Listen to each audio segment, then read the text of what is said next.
Salut tout le monde, c'est Siro, j'espère que vous allez bien, moi ça va très très bien. Les amis, on se retrouve aujourd'hui pour un nouveau hors délai, ça fait longtemps, je suis avec Colby. Toujours, comment tu vas Colby? Écoute, ça va très bien, hein. Ça fait tellement longtemps que Morgado a eu le temps de gagner des étapes et des courses, donc Ouais mais franchement, bon, des courses amateurs. il a gagné, hein. Ouais c'est vrai, Voilà. non c'est vrai, Mais du c'est coup, vrai. ouais, trop heureux. Le beau temps est revenu et tout, le beau vélo arrive là avec le Giro, trop heureux. Ah, le beau temps est là, le mois de mai est là, qui dit mois de mai dit Giro. On se retrouve aujourd'hui pour une grosse preview pour faire un petit peu le point avant le Giro. Le départ c'est demain. Juste avant de commencer, on prend 2 petites minutes. Peut-être que vous l'avez remarqué pour ceux qui le regardaient et qui le suivaient en live sur Twitch. Hors délai passe en enregistré maintenant. On ne le fait plus en live parce que niveau horaire et compagnie, ça sera mieux. Parce que notre copain ici en bas a trouvé du travail. Ouais, fini le chômage les gars et aussi, Ah tout mais c'est une bonne nouvelle simplement du coup. ouais, c'est une bonne nouvelle et en plus de ça, bon, ouais, niveau horaire, c'est vrai que ce sera plus simple parce que on sera bien plus, flexible sur nous quand on record et quand on vous présente le produit, mais on va espérer garder la même régularité qu'on avait avant cette, petite pause. Exactement. Normalement, ça ne bougera pas, c'est-à-dire que on vous le postera sur YouTube et en podcast les lundis. Juste nous, c'est possible qu'on l'enregistre le dimanche soir, le lundi matin, le lundi après-midi, ça sera flexible. Enfin, on s'organisera bien comme il faut pour que vous l'ayez toujours.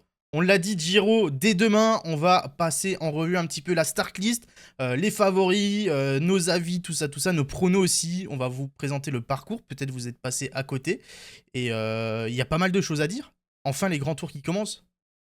Ouais, sérieux, c'est enfin, de toute façon, ils ces coureurs préparent, l'année pour ces grands tours et honnêtement, on est souvent on se plaint un peu du Giro, le parcours est pas beau, la start-list est pas bonne.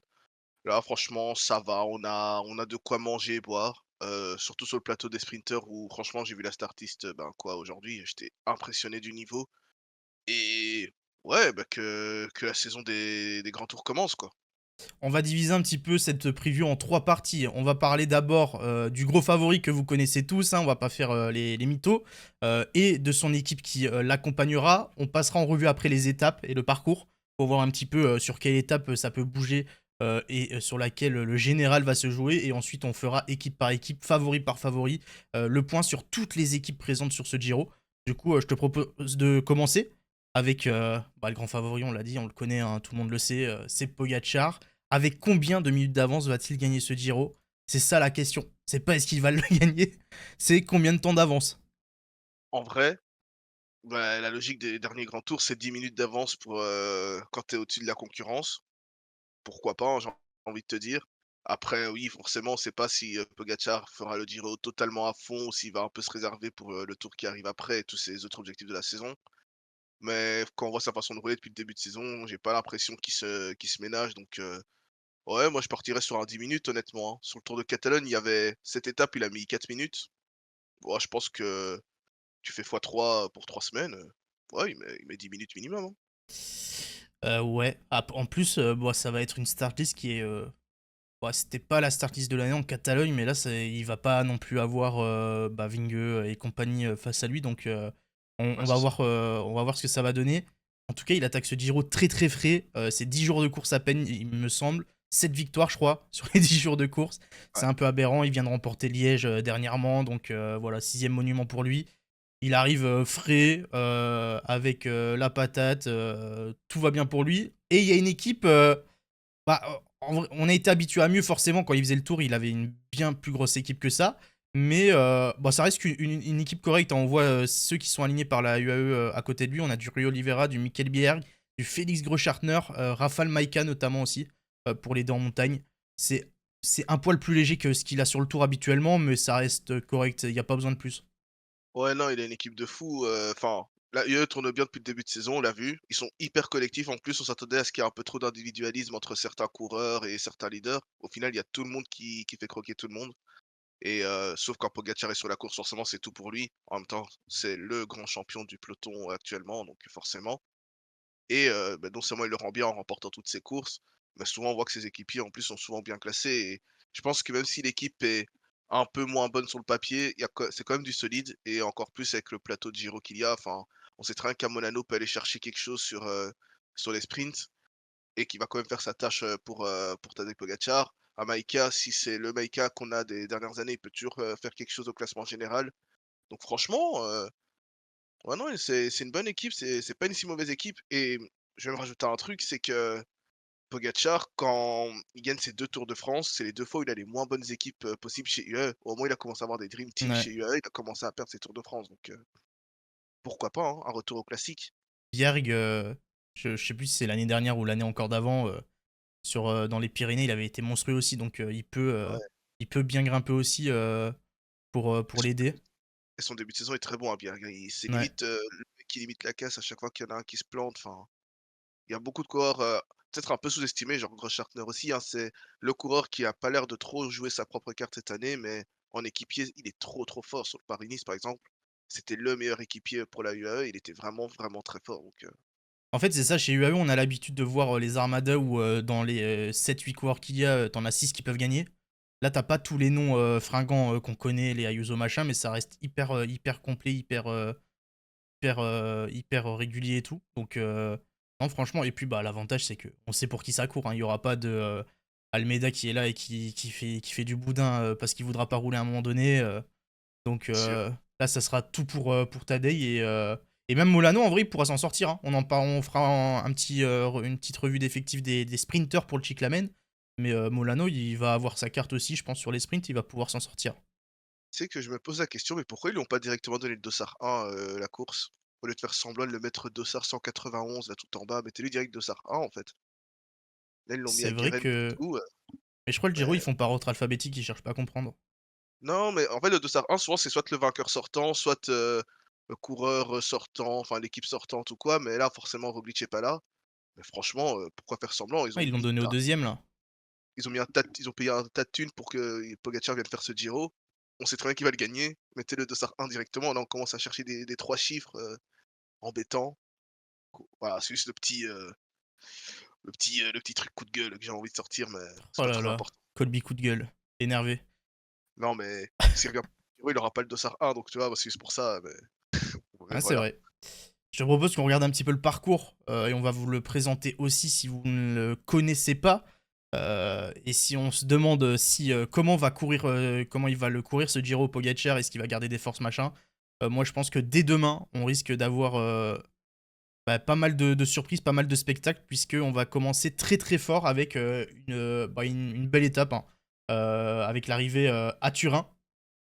Et on Ouais, a dans le final une petite ascension, vous le voyez là sur le profil, qui est bien difficile. Le Bivio di San Vito. De base, il devait pas être là en plus, ce petit radar. Il a été ouais. rajouté dernièrement. Et bon, l'Orga. Déjà que Poga, il a voix royale. Là, l'Orga, ils lui ont fait un petit cadeau en mode tiens, prends le rose dès le premier jour. Ouais, beh, en soi, oui et d'un autre côté, peut-être que ce sera un autre mec qui va le chercher, un autre mec qui est pas regardé et qui a vraiment les jambes. Par exemple, allez, mine de rien, l'année passée, un Victor l'a fait sur, la première étape du Tour de France, il a tenu, Vingegaard Pogacar. À tout moment, bah, il pouvait gagner cette étape, tu vois? Donc là, je me dis que pourquoi pas un coureur en forme qui, bah, déjà aura tenu Pogacar sur la montée d'avant, arrive à soit tenter, anticiper et gagner ou bien alors ouais, tout simplement Pogacar, hein, sans chercher trop loin. Moi, je Mais j'ai pense envie de qu'on croire on, que on- on quelqu'un va d'autre. avoir pas mal de mouvements parce que l'étape est très très courte. C'est hyper rare pour une première étape. Elle fait que 140 Ouais, km. Du coup, on le voit, le dernier col là, qui fait 7 km, il est à peine à 20 km de l'arrivée. Moi, je pense si des équipes, soit ou même des équipes qui jouent pas le général ou quoi, s'il y a un maillot rose à aller chercher, ils peuvent foutre le bordel de loin. non, mais c'est sûr. Moi, il y aura une course de mouvement dès la première étape. Limite, on sera sur une classique, dès la première journée, en fait. Donc, franchement, je suis même pas sûr que Poga aura le maillot à la fin, mais enfin, à la fin. Bon, à la fin, si, mais à la fin de cette première étape, je ne sais pas s'il aura déjà le rose et ça a pas l'air d'être une obsession, côté UAE non plus, donc on verra bien. Et le lendemain, eh ben, c'est déjà la première grosse arrivée du sommet. Arrivée du sommet, bizarre le français. Arrivée au sommet, au sanctuaire d'Europa.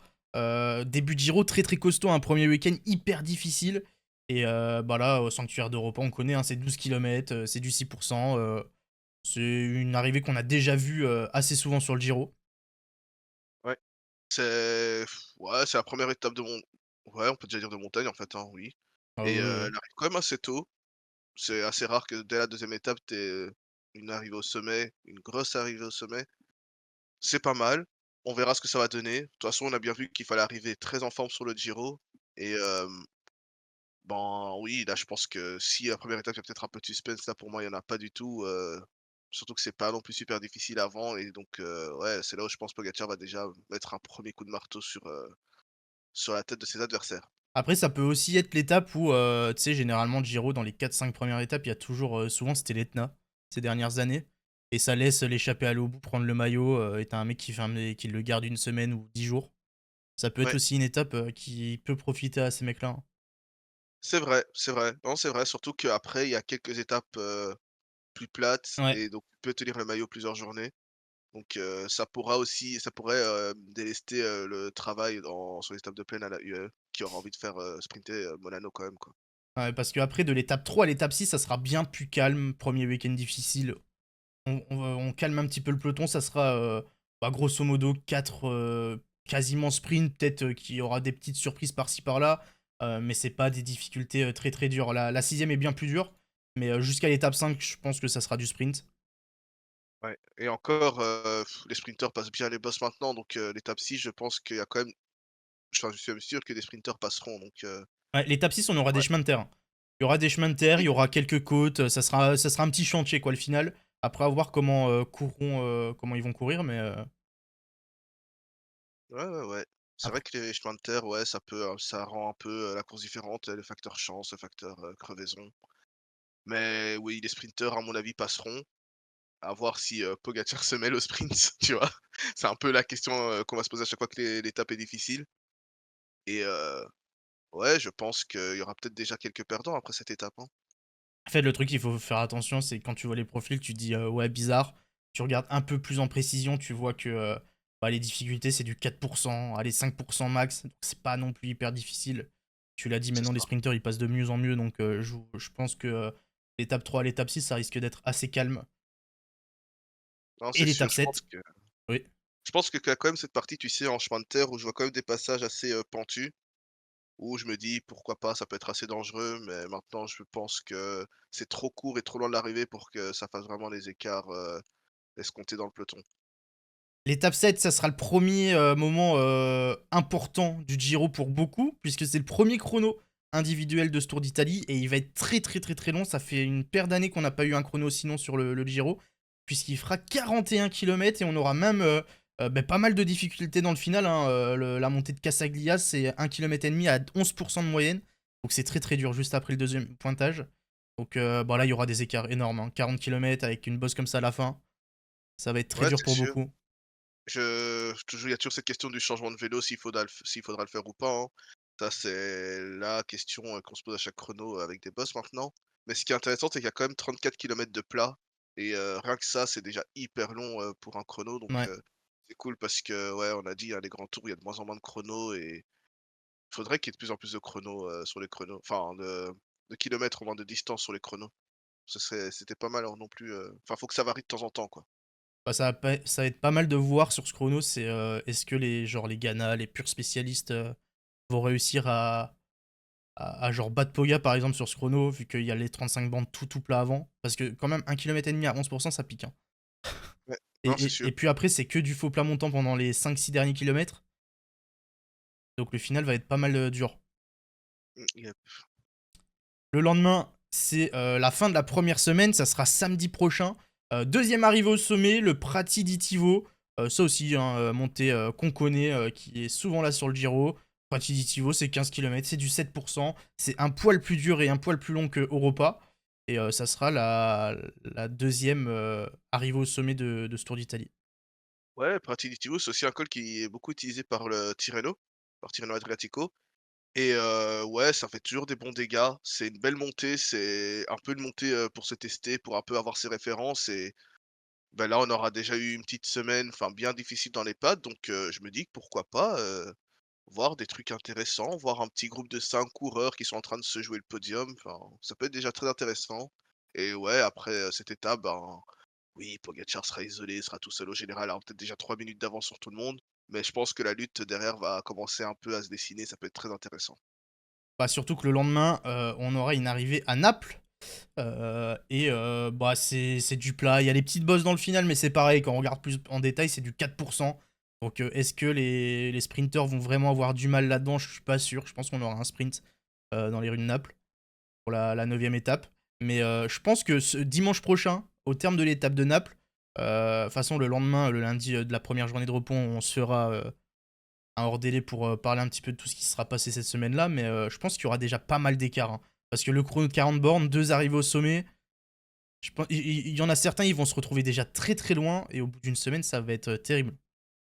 Ouais, l'étape de Naples, je la vois bien comme une étape de transition avec une échappée qui va au bout. Souvent, ça c'est une échappée qui va au bout à Naples de toute façon.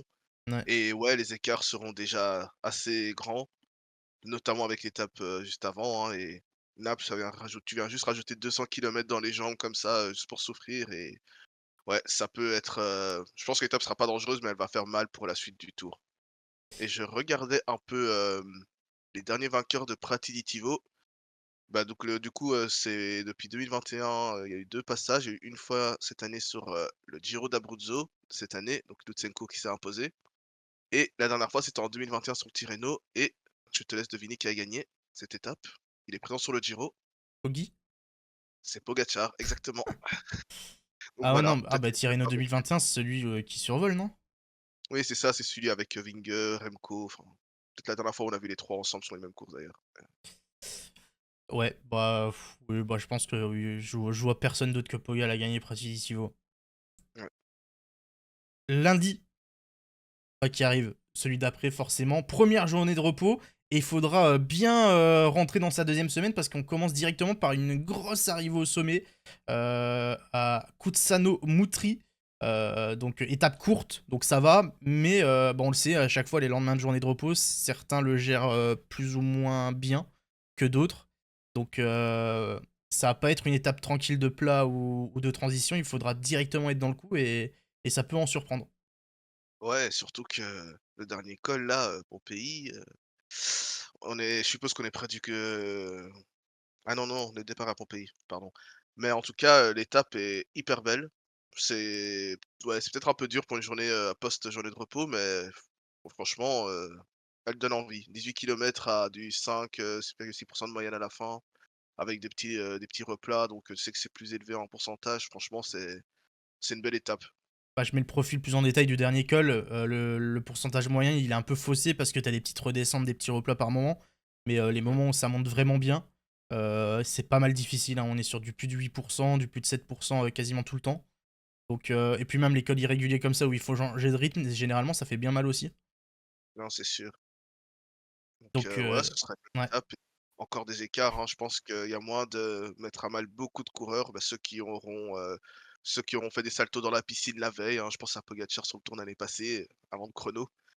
Mais ouais, ceux qui auront mal géré la journée de repos vont vraiment prendre, la pilule sur cette étape. Les jours d'après, ça devrait aller. On va dire que la deuxième semaine n'est pas folle sur papier. On a lors de l'étape 11, ça sera le mercredi, l'arrivée à Francavilla, à Marais, sprint attendu. Le lendemain, ça sera un peu plus. Je sais pas, peut-être une échappée. L'étape 12, je sais pas ce que t'en penses, arrivée à Fano. Là, on a une belle étape de mur et c'est pas des murs à 4%. On voit le dernier mur par exemple, c'est du 9,2%, à peine 10 km de l'arrivée. Donc là, ça peut être une échappée, peut-être des mecs solides qui sortent dedans aussi. Ouais, en plus, je vois que c'est près de la côte, donc peut-être aussi des bordures. Enfin, il peut vraiment tout se passer sur cette étape. Ouais. Et ouais, le profil a l'air vraiment faussé parce que c'est pas des petites bosses toutes mignonnes, c'est vraiment des trucs bien pentus. Donc ouais, je pense que l'échappée, se la jouera, mais ça peut aussi faire des dégâts derrière si, s'il y a du vent, par exemple, tout simplement.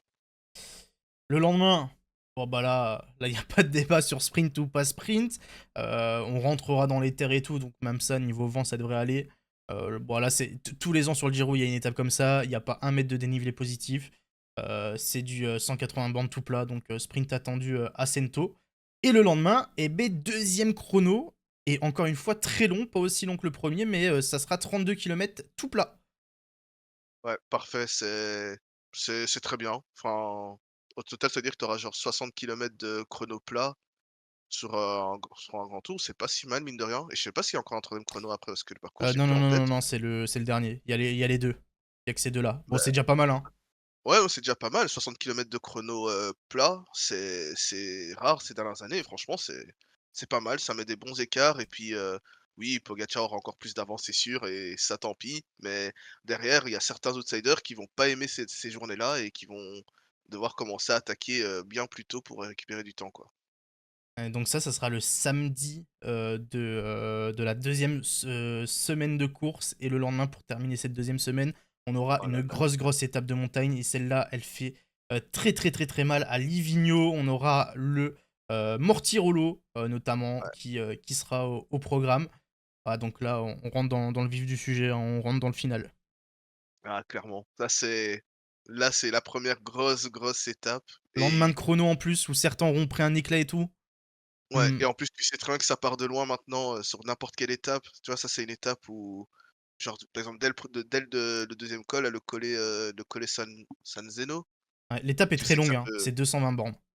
tu sais que déjà là, ça peut partir en sucette et ouais, le Mortirolo, c'est peut-être pas le meilleur version du Mortirolo, mais ça reste un col très mythique. J'oublierai pas en 2019 le Mortirolo, avec Pogacar non, pas Pogacar, pardon, avec Carapaz, Landa, Roglic et tout, c'était vraiment épique et ouais, on espère juste que l'étape sera pas annulée, hein, parce que c'est là, c'est un peu la spéciale du Giro qu'il y Ouais, ait c'est des toujours étapes, pareil pour l'Italie, qui ouais. dès qu'il y a des étapes de rêve comme ça, elles sont sabotées, donc on espère juste que l'étape aura lieu dans son entièreté. Ah, c'est le problème généralement, la météo l'an dernier sur le Giro, on s'en souvient, c'était un enfer pour les coureurs. Là, je sais pas Ouais, trop ce ouais, qu'ils annoncent du côté de l'Italie pour niveau météo, mais on je sais espère pas qu'il y non aura pas plus. trop d'étapes annulées, ouais. Ouais, non, ça mais en Romandie, déjà, là, il y avait l'air d'avoir enfin, il neigeait encore sur certains sommets, donc à voir ce que ça va donner, d'ici, 2-3 semaines, hein, avec, l'Italie, donc on verra bien. On Et prie. enfin, la dernière semaine de course, la plus dure forcément, comme à chaque fois, on aura comme première étape le mardi de la dernière semaine, l'arrivée au Monte Pagna. Bon, on va pas se mentir, celui qui a fait ce tracé, je... faut le retrouver parce que c'est dommage, on a un col mythique forcément, le Stelvio, mais bon, il y a après 50 km de course, il y a 120 bornes de vallée juste après, et bon, le final est pas très dur, donc franchement, je ne sais pas du tout à quoi m'attendre. Échapper, machin, je pense, mais ouais, le parcours, il Et fait pas limite, rêver là comme ça, là. ils auraient dû inverser, le départ et l'arrivée, en fait, vraiment, enfin, tu aurais eu un 30 kilomètres de Stelvio au lieu d'avoir juste 20 kilomètres. Tu aurais eu une descente, puis à nouveau une montée pour arriver à enfin, ouais, là, ils ont juste saboté l'étape. Le Stelvio, OK, on sait que ça va péter, que ça va sûrement déjà faire des écarts, mais après, il reste encore 100 kilomètres de vallée où ça va rouler, ça va se regarder et tout et puis après, ouais, c'est dommage. Franchement, c'est dommage, c'est ouais, j'ai plus les mots. Ouais, non, il fait pas rêver le profil de cette étape.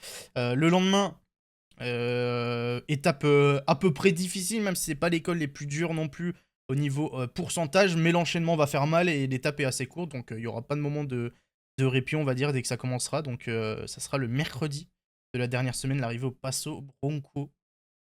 Ouais, ça, c'est déjà mieux, c'est déjà plus régulier, il y a pas trop de vallées entre l'école et on verra des coups, se tenter, des descentes, tout donc Ouais, ce qui fait peur, c'est belle que c'est étape à venir. pas très dur niveau pourcentage, quoi. Ouais, mais Le... après 2 Il y a des semaines, ça fera déjà pourcentages mal. durs dans le final, mais Ouais. dernier moment de répit, étape 18, le jeudi, avant l'enchaînement final qu'on connaît habituellement. Ils aiment bien faire ça généralement, foutre une petite étape calme au milieu de la troisième semaine. Donc bon, là on aura un sprint, même si, bon, on les connaît, les étapes toutes plates en troisième semaine comme ça, risque d'échapper qui va au bout. Beaucoup de sprinters ne seront plus là non plus. Donc faudra Mmh. voir, faudra faire l'état des sprinters, voir l'état des sprinters pour voir qui jouera la gagne ou pas, mais on peut avoir une échappée qui va au bout là. Ouais, non, c'est sûr et je pense que pour le lendemain, c'est pareil, hein, il y a 2 étapes qui s'enchaînent comme ça où, Donc ouais, étape 19, on repart Sapada. Euh, profil, ouais, je sais pas. En vrai, je sais pas trop quoi penser du profil dans sa globalité. Je trouve qu'il y a pas mal d'étapes qui sont mal tracées. Je suis pas trop ouais, fan. Là, c'est je pareil, pense je sais pas trop à quoi m'attendre sur cette étape-là, la 19. ouais, ouais, là, je la vois aussi, c'est pas très fou, hein. Ça monte, beaucoup, mais pas assez, en fait, donc ouais, j'aime pas l'étape 19, mais ouais, le dernier week-end, du Giro, il peut toujours se passer tout et n'importe quoi, donc on verra bien ce qui se passe, hein, mais ouais, pas très emballé Et et oui, dernière étape. la dernière, ça ne sera pas une arrivée au sommet. Mais on aura quand même deux difficultés très très dures. Enfin, c'est la même. C'est un tour de circuit. Avec le Monte Grappa. Monte Grappa, on connaît, hein, c'est très très difficile comme col. Après, faudra voir. Tout dépendra du scénario de course dans tous les cas, hein. Quels seront les écarts entre la bataille du rose, la bataille du podium, la bataille pour derrière aussi. Et en fonction de ça, on peut avoir plus ou moins une belle étape, même si on n'arrive pas au sommet. Ouais, non, c'est une belle étape. Enfin, le col est très, très difficile. Il est passé 2 fois et la descente a l'air aussi assez, compliquée. Donc, franchement, ça peut être, bah, ce sera le dernier juge, de paix pour, ce Giro et on verra, qui, arrivera encore, à s'imposer, qui arrivera à tenir, son podium, qui arrivera à tenir son maillot, ses maillots distinctifs. Si même les sprinteurs arrivent encore à finir cette étape, hein, c'est pas dit non plus. Donc on verra bien. Exactement, et enfin l'arrivée finale, hein, dans la rue de Rome, du classique. Ça sera de la plaine pour les sprinteurs et pour tout simplement terminer en beauté ce 107e Tour d'Italie. Donc ça, bon, c'est dans longtemps, hein, ça sera le dimanche dans 3 semaines. Ouais. Bon, maintenant la question qu'on se pose et je pense qu'il va falloir se mouiller, combien d'étapes remporte Pogacar? En vrai, je me dis quand même que on le sait, Poga, il est pas, il nous a pas habitués à courir, à se retenir, genre. Même si derrière il aura le tour, tout ça, je pense qu'il a bien vu avec son staff et avec toute l'équipe UAE pour pouvoir enchaîner Giro Tour. Si on le voit avec le peu de nombre de jours de course qu'il a en dehors des 2 grands tours. Donc moi je pense que ça va pas changer grand chose, hein. Je pense qu'il va courir comme il a l'habitude. S'il peut mettre 5 minutes au deuxième en une seule étape, il va le faire. Mmh. Mais je me dis quand même, au bout d'un moment, genre, imagine le scénario, il plie le Giro, mais comme jamais. Avec le chrono et les deux arrivées au sommet, on arrive fin de première semaine, il a déjà 6 minutes d'avance, par exemple. Mmh. Vas-y, laisse des échappées tranquilles un peu. Laisse des petits gars. Mais ouais, mais je me dis ça aussi, tu vois? Mais par exemple sur le Tour, 2021, c'était le cas, il avait 6 minutes d'avance au bout d'une semaine, il a quand même été en chercher 2 autres après quoi, Ouais, ouais, ouais, mais. donc je sais Ouais, pas en vrai, et en plus c'est sur on s papier, il peut. C'est terrible, hein, mais sur papier, il peut en choper 6, 7, voire plus facilement. ouais Après, et il y en aura on sait qu'il y a des équipes forcément. Il y en aura forcément pour d'autres, pour des échappées, machin, donc je sais pas. on sait très bien qu'il y a d'autres équipes qui vont rouler dans le peloton parce qu'ils veulent jouer leur carte à fond, mais qui vont Ouais. juste emmener Pogacar à la victoire aussi et ça va ruiner beaucoup d'échappées, en fait, ce truc, donc je sais pas. J'espère qu'on va avoir quand même des échappées qui vont au bout et pas que sur de la plaine parce qu'il y a des bons grimpeurs qui ne sont pas là pour jouer le classement général et j'ai envie de les voir à l'avant, j'ai envie de les voir, se montrer et bon, bah, c'est le moment peut-être de faire la transition sur un peu, les outsiders, les différents maillots qui va se distinguer sur ce Giro. Exactement, et t'en as un peu parlé tout à l'heure avec le Dossard 1. Bon, l'un des principaux outsiders, on va dire, c'est notre ami Geraint Thomas pour Ineos. Deuxième l'an dernier dans cette bataille et ce chrono final, on s'en souvient, face à Roglic. Il était en rose la veille de l'arrivée. Est-ce qu'il va réussir cette fois-ci à aller le chercher, ce maillot rose? Ça risque d'être compliqué, mais c'est comme d'hab, Ineos envoie une très très grosse équipe qui ressemble pas mal à celle de l'an dernier quand même, hein. C'est-à-dire que Ouais, en dehors de Thomas, on aura également Arendsman qui était là, qui avait fait un gros Giro l'an dernier. ouais, il y a une bonne équipe, hein, c'est du solide, c'est les gars en forme de la saison et du dernier mois. Tobias Foss qui est arrivé aussi et qui va montrer ce qu'il vaut, sur 3 semaines, enfin qui va remontrer ce qu'il vaut sur 3 semaines. Puis, Filippo Ganna qui est là parce qu'on sait très bien avec les jeux olympiques, tu as quand même quelques gros coureurs qui ont essayé de faire l'impasse sur le Tour et qui viennent sur le Giro du coup à la place et ouais, il y a de beaux noms et je pense que c'est peut-être pas la meilleure équipe en montagne que Ineos peut amener, mais c'est beaucoup de rouleurs grimpeurs et ça peut être très, très, très dangereux. Bon, on l'a vu au niveau du profil, hein. Il y a 2 gros chronos, il y a beaucoup d'étapes de transition ou de vallées même entre les cols sur pas mal d'étapes. Donc je pense que c'est important aussi, hein. T'as Tobias Foss, t'as Ghana qui va être là pour aider aussi en dehors des chronos. Ouais, Même les deux Swift, hein, les deux Swift, c'est bien sous-coté, ils vont être très forts aussi. Donc ouais, je trouve que c'est quand même une équipe complète, hein. Il y a de quoi jouer sur tous les tableaux. ouais, c'est sûr, c'est sûr et c'est peut-être l'équipe la mieux armée de toute façon pour aller, chercher un podium, hein. Il y a Geraint, il y a Aronsman comme on l'a dit, mais vraiment l'équipe est hyper complète et ouais, il y a vraiment de quoi jouer, tous les tableaux. Autre équipe qui va être pas mal représentée, parce qu'elle est en forme, beaucoup en parlent cette saison, et il va y avoir du beau monde pour épauler tout ça. C'est bien évidemment Decathlon AG2R La Mondiale. Ils viennent avec Ben O'Connor qui est très en forme cette année, qui a fait de bons résultats. Et après une équipe autour d'eux. En vrai, c'est terrible, mais je l'ai vu passer sur Twitter et ça m'a fait sourire un peu. Et je suis totalement d'accord, mais tu regardes l'effectif et la start list de Decathlon. Tu la regardes l'an dernier pour le tu mets cette artiste là l'an dernier au Giro, tu te dis ouais sympa mais sans plus. Là, t'as l'impression c'est une armada le truc. T'as les deux parés peintres, Valentin qui est très très fort cette année, il fait une saison incroyable. Aurélien c'est valeur sûre, Baudin c'est pareil, il a fait des gros résultats, Tronchon pareil, Vandram et Touzé ça peut gagner aussi. C'est les 8 peuvent aller chercher une victoire limite. Ah non, mais c'est sûr, hein, et enfin l'apport Decathlon a beaucoup, joué sur, le changement de dimension.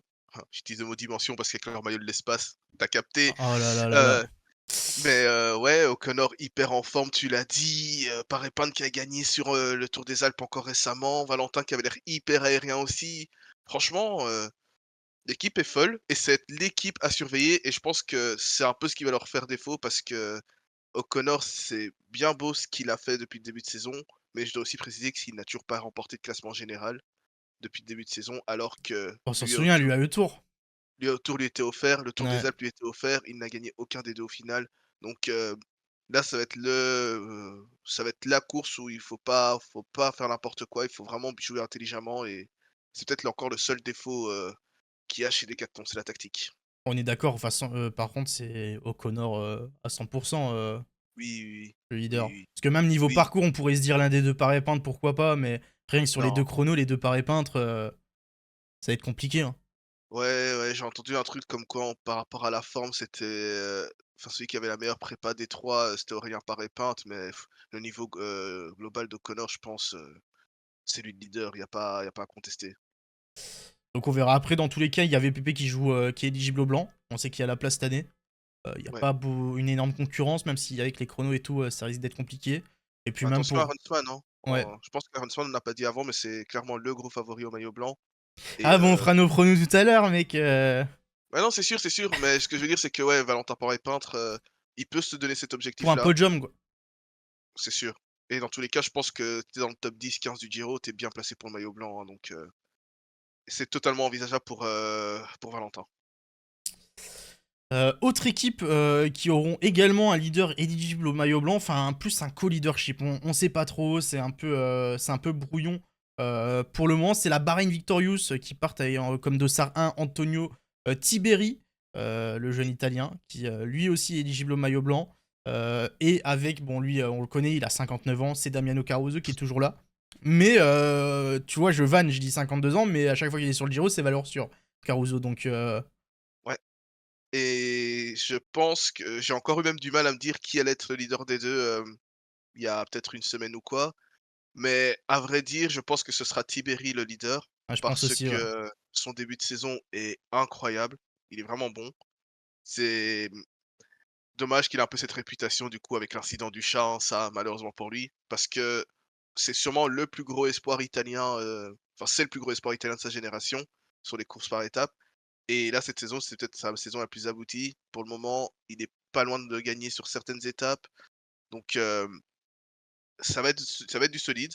Faut juste qu'il ne tombe pas, qu'il ne se prenne pas de bête bordure. C'est souvent quelque chose qu'il a eu.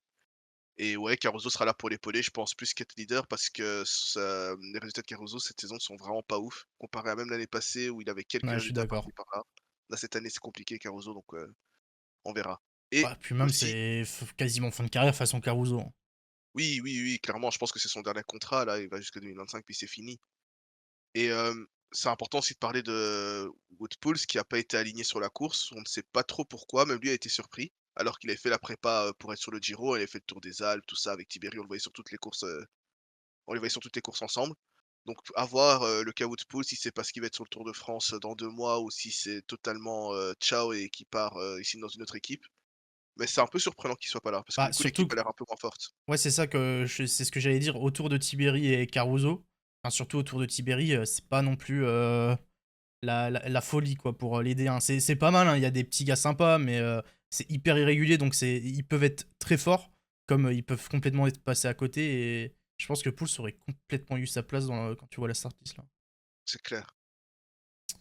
L'un des points d'interrogation, et les Français l'attendent, c'est Romain Bardet. Forcément, son gros Liège, Bastogne-Liège a fait rêver beaucoup. Est-ce que Romain Bardet peut aller chercher un troisième podium de Grand Tour après ses 2 podiums en 2016 et 2017 sur les routes du Tour?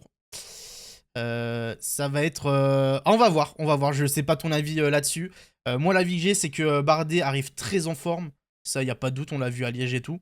C'est Ouais. du solide, Bardet. Et puis même Bardet au départ d'un grand tour, c'est hyper régulier. C'est vraiment rare quand il se foire complètement. Donc pour un top 5, top 6, voire top 7 grand max, je pense qu'il sera là. Maintenant, pour aller plus haut, ce qui me fait un peu peur, c'est que c'est très léger au niveau de la montagne chez DSM, je trouve. Apporter de l'aide à Robin, il y aura Chris Hamilton, mais c'est un peu le seul que je vois sortir du lot là. Ben, je pense qu'il y a Vermark qui Ouais, est sur la remarque course. un peu, mais Ouais, c'est léger. De toute façon, la DSM, on sait que quand il y a pas, Max Pool, un peu la nouvelle sensation, ou même du Oscar Only, c'est un peu léger en montagne. Maintenant, je pense que c'est aussi une équipe quand même, niveau collectif, c'est très solide. Même Reize qui est arrivé, il apporte quand même quelque chose.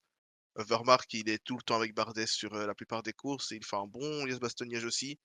Donc je me dis: «C'est pas mal», même si ouais, l'équipe est divisée en 2 parce que tu as les sprinters qui sont là. Maintenant, Bardet, je vois qu'il y a une grosse hype qui est en train de monter par rapport au podium, tout ça, et je pense que, faut être attention. modéré. Voilà, faut être modéré. Déjà, on sait pas s'il prend sa retraite dans 6 mois ou pas. Avec lui, on sait jamais. Même si je pense qu'il va encore refaire une pige parce C'est vrai qu'avec que le pour le niveau moment, qu'il a, je crois qu'il est en fin de contrat et on sait pas trop. ouais, c'est à mon avis, c'est soit il refait une pige, soit il prend sa retraite, c'est sûr. Mais ouais, faut voir avec Bardet, c'est toujours, comme ça avec lui, surtout au niveau de son moral, donc on verra. Et aussi, c'est important de préciser que quand même tout ce qui est, Liège-Bastogne-Liège, La Roche-au-Faucon, La Redoute, tout ça, c'est pas la même chose que l'école qu'il y a, sur, des grands tours. Puis Ouais, ces c'est temps-ci, sûr. Bardet en montagne, c'est plus le même qu'il y a longtemps. Donc il faut des courses de mouvement. S'il y a des courses de mouvement, il sera très dangereux. On l'a vu sur le Tour des Alpes quand ça partait de loin, il y avait des descentes et tout, il était là. Mais dès que c'est des montées sèches et pures où ça monte, à la puissance, c'est pas le meilleur. C'est clairement pas le meilleur. De toute façon, moi, je vais pas aller plus loin. Juste dire que quand tu regardes un peu plus tu regardes le parcours du Giro, faut avoir de très très bonnes bases en chrono pour espérer faire podium en fait. Ouais, Parce que plus de 70 bandes de chrono, dont 60 tout plat, c'est pas comme si c'était des chronos un peu vallonnés, un peu machin. Je pense que Bardet, par rapport à Thomas, par rapport à Rensman, par rapport à même O'Connor, qui s'est bien amélioré en chrono, ouais. je, je pense qu'il va déjà avoir un sacré décompte à ce moment-là, hein. Ouais, c'est sûr. Il sera pas non plus trop bas parce que il a fait des gros progrès depuis qu'il est chez DSM. Mais ouais, il y a trop de kilomètres et je pense pas qu'il pourra faire des gros écarts en montagne comme il peut le faire sur des classiques ou des courses, où ça joue un peu plus à l'intelligence. Équipe suivante, avec un autre outsider pour ce Tour d'Italie, c'est la Boransgro, avec Dani Martinez, forcément, dossard 1 de l'équipe. Après, Dani Martinez, c'est toujours pareil sur 3 semaines. Est-ce qu'il va être là? Moi, je me souviens avant avant un Tour de France, je sais plus c'était quelle année. Je crois que c'est celui où Thomas fait 3. Moi, j'étais en mode, ah, c'est Martinez qui va être leader. Au bout de 2 étapes, il est plus là. C'est toujours pareil. Il est fort et son plafond, il peut être tellement haut à Martinez, mais est-ce qu'il va réussir à y rester pendant 3 semaines? Ça, c'est la question. Parce que Ah, c'est clair. s'il arrive à y rester, le podium, il l'a hein, dans les jambes, hein. Ouais, c'est sûr. Déjà que Labora a perdu Kamna, pour ce Giro et je pense qu'il a vraiment envie de miser avec l'Allemand. Bah, ouais, il y a Martinez qui est là. En second leader, c'était déjà annoncé qu'il serait second leader dans tous les cas, donc ça, c'est bien. C'est peut-être un des rares qui a tapé, Remco cette saison. Faut quand même aussi le rappeler. Donc ça montre que vraiment le plafond est très élevé et que l'arrivée chez Bora lui a fait du bien. Mais comme tu as dit, on sait pas, c'est l'incertitude à chaque fois. Surtout que c'est un mec qui est en descente et pas fou non plus. Enfin, tu vois, c'est le mec qui va sur le Giro, mais le Giro ne l'aime pas, tu vois. Donc, Ah, donc la phrase est franchement, dure. bah, la phrase est dure, mais je te promets que c'est ça. C'est, on va voir ce que ça donne. En tout cas, je, mmh, il faut des courses de mouvement. S'il y a des courses de mouvement, il sera très dangereux. Donc, faut quand même aussi le rappeler. Donc ça montre que vraiment le plafond est très élevé et que l'arrivée chez Bora lui a fait du bien. Mais comme tu as dit, on sait pas, c'est l'incertitude à chaque fois. Surtout que c'est un mec qui est en descente et pas fou non plus. C'est enfin, tu vois, c'est le mec qui va sur le Giro, mais le Giro ne l'aime pas, tu vois? Donc, il a l'air bon et il sera aidé d'un certain coureur qui s'est un peu plus révélé la semaine passée là, qui Lipowitz. qui fait jaser tout le monde sur les réseaux. Ah ouais, c'est qui ce mec? D'où il sort, machin? Ah, on l'a Ah vu, là, on l'a vu. Lipovic. Ouais, Lipovic, qui est très, très, très en forme, qui a l'air, vraiment solide et qui a beaucoup encore à donner parce qu'on l'a vu sur la l'étape de montagne, il nous a sorti un sprint de 500 mètres. Enfin, il a de quoi donner dans les jambes. À voir s'il sera utilisé dans un rôle de leader directement pour son premier grand tour, s'il va plutôt jouer les étapes. Mais lui aussi est éligible au blanc, donc pourquoi pas jouer le général tout simplement et tout simplement essayer de tenir le plus longtemps avec les meilleurs. Bah, on sent aussi que Bora a tout misé sur Martinez, Lipovic, peu importe, mais a tout misé sur le général et sur ce côté-là. Hein, parce que, bon, on le voit, il y aura Danny Van Poppel, mais notre ami Wellsford n'a pas été repris. Ouais, mais en soi comment dire? Toute l'équipe Bora, enfin la structure Bora, tout le projet qu'il y a maintenant avec Bora et Red Bull, hein, qui va arriver. Je sais pas si tu vu la news? Ouais, ouais, ça a été officialisé. Ouais. À partir du tour, ce sera Red Bull bah, dans le nom principal de l'équipe. Hein. Ben, tout ça, tu l'impression ils ont délaissé tout ce qui était à côté. Ils ont pris du coup, ouais, un sprinter, pour, faire genre: «Ouais, on a un sprinter quand même». Mais, ouais, à côté de ça, c'est vraiment tout, tout, tout pour la montagne, quoi. Genre que l'équipe du Tour, c'est Roglic, Hindley, Vlasdov, c'est que des grimpeurs à côté aussi, donc, ouais, ouais, ouais, la Bora est vraiment en train de changer de dimension. Ils sont en train de passer en mode Ineos et on va voir jusqu'où ça va pour l'équipe, hein, on va voir déjà sur le Giro s'ils arrivent à tous s'aligner comme il faut. On aura aussi une équipe kazakh, la Astana. On savait pas trop de base, il n'était pas prévu, si je dis pas de conneries sur le Giro. Ouais, pas Mais prévu. il a été rajouté comme ça au dernier moment. Lutsenko sera le dossard 1, il sera le leader a priori de la formation kazakh. On aura également Fortunato qui est là, hein, qui vient d'arriver depuis son transfert de cet hiver. Donc en vrai, sur papier, elle est pas mauvaise hein, l'équipe. Hein. Tu vois Lutsenko, Fortunato, Ballerini, chaque fois sur le Giro, il arrive à en sortir une, c'est pas comment. Ouais. Mouloubran, il peut avoir un très très bon potentiel, il peut aller en chercher une en échappée, pourquoi pas. Scaroni Velasquez, c'est pareil. Et Ouais, non, l'équipe est pas si mal. Hein. mais ouais, c'est sûr et tu même pas cité Kanter qui a gagné en Turquie pour te dire, donc, Ouais. vraiment, ils ont une bonne équipe, ils arrivent en forme aussi, la plupart des coureurs et même si, ils rapportent 0 point sur l'ensemble des courses où ils vont parce qu'ils mettent des équipes pourries et tout, là sur le Giro franchement ils ont fait le taf, ils ont mis une bonne équipe. Lutsenko il est en forme. S'ils l'ont mis sur le Giro, c'est qu'il est en forme, il est pas venu pour enfiler des perles, hein, comme on dit. Je pense que, Bon, de toute ça peut façon, être on une l'a très vu solide option. mi-avril hein, quand il a battu tous les UAE Oui, déjà en Italie. oui, il y a ça. En plus tu rajoutes, son Liège-Bastogne-Liège où il est très bon aussi, Ouais. il fait 8e. Et Lutsenko, quand il va sur une course, rarement il déçoit. Quand il est en forme, rarement il déçoit en tout cas, donc, ça faudra le prendre au sérieux. Ouais, et puis moi, même hein, pour la bataille à la relégation, Astana c'est un peu dur. Donc il y a moyen de faire un bon Giro niveau points pour Astana là. Ouais. L'une des autres équipes où il y a pas mal de petits outsiders, ça sera assez stack, on va dire. Il y a plusieurs cartes. C'est la Jayco Alula qui avait fait un énorme Giro l'an dernier. Avec Zana et tout, on s'en souvient. Dunbar aussi qui avait été très fort au général. Là, en plus de ça, t'as les deux mêmes, mais t'as aussi notre ami Plap qui fait une bonne saison, qui a l'air d'avoir passé un petit cap, on va dire, par rapport aux autres années. Donc il sera éligible au maillot blanc aussi, donc pourquoi pas Plap. Et même après, on parlera plus tard des sprinters et tout, mais même quand tu regardes l'équipe pour les sprints, il y a du Ewan, il y a Walshed qui est là et tout, il y a Mesgage. Il y a une équipe très complète, ils peuvent jouer sur tous les tableaux aussi. Ouais, c'est sûr. L'année passée, on a vu Dunbar, on a été même un peu surpris de le voir tenir, Almeida, Thomas, Roglic. Ah ouais, il était très fort. Heu, Hein. il était vraiment très fort. À voir si maintenant il arrive à répéter, cette performance-là sur 3 semaines. Ça pourrait très bien être un peu l'épouvantail de ce peloton de leaders. Et puis après à côté pour l'aider, encore Zana, hein, qui avait battu Pinot, on s'en rappelle. J'aurais besoin de le rappeler. Ah, t'étais obligé de le rappeler. Ouais, ouais. Et puis ouais, Luc Plap qui sort d'un très bon Paris-Nice aussi, donc, à voir ce que ça va donner. Comme tu l'as dit, on est sprinter, enfin est présent, mais ça on en parlera après. Mais c'est une belle équipe, c'est vraiment une belle équipe. Ouais, donc à surveiller Jayco. Il est un peu esselé. Mais un autre outsider, forcément, qui sera l'un des favoris au maillot blanc, c'est Brooks de la Visma Lease the Bike, la terrible Visma qui ne gagne plus, qui a vraiment du mal depuis les blessures du Pays Basque et même la blessure de Van Aert.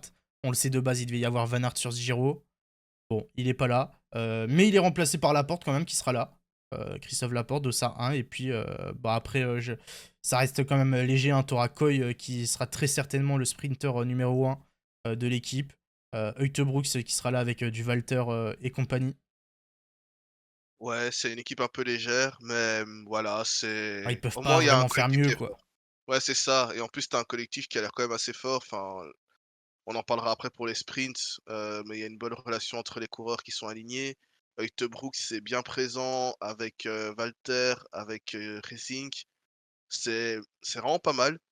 Il manque peut-être un Bowman du coup qui a forfait pour, un peu sur la dernière minute. Ouais, Mais à part ça, c'est vraiment une équipe assez solide et Brooks, on sait pas trop ce qu'il vient jouer. Entre, le général et les étapes, il a dit vouloir gagner. Donc à mon avis, il part plutôt sur un objectif de viser les étapes. Mais vu ce qu'il a fait l'année passée sur la Vuelta, j'ai un peu du mal à me dire qu'il vient juste pour gagner une étape. Je pense que c'est un peu un moyen aussi de réduire la pression par rapport à un classement général parce que au début de l'année, je te le mettais clairement comme un favori, pour aller chercher le podium, tu vois? Là, après ce qu'on a vu au début de saison, on sait plus trop. Je pense qu'on essaie de lui un ouais. peu lui retirer la pression. Ouais, c'est pas une saison qu'on attendait pour Brooks. Après, il est encore hyper jeune. Mais il faut C'est quand ça. même qu'il. Enfin, pour moi, c'est quand même important qu'il arrive à faire un gros Giro. Enfin, même si ça passe pas par un classement général, c'est soit aller chercher une étape ou j'en sais rien, mais c'est aussi pour montrer à ses dirigeants et à l'équipe que bah, pour le futur, il peut être là, hein. Parce que Visma, on sait, il y a une concurrence de fou. S'il n'arrive Les pas à âges, prouver et qu'au bout d'un moment, il enchaîne les contre-perfs, bah, on va plus lui faire confiance et on va plus lui donner les rênes de l'équipe, quoi. c'est clair.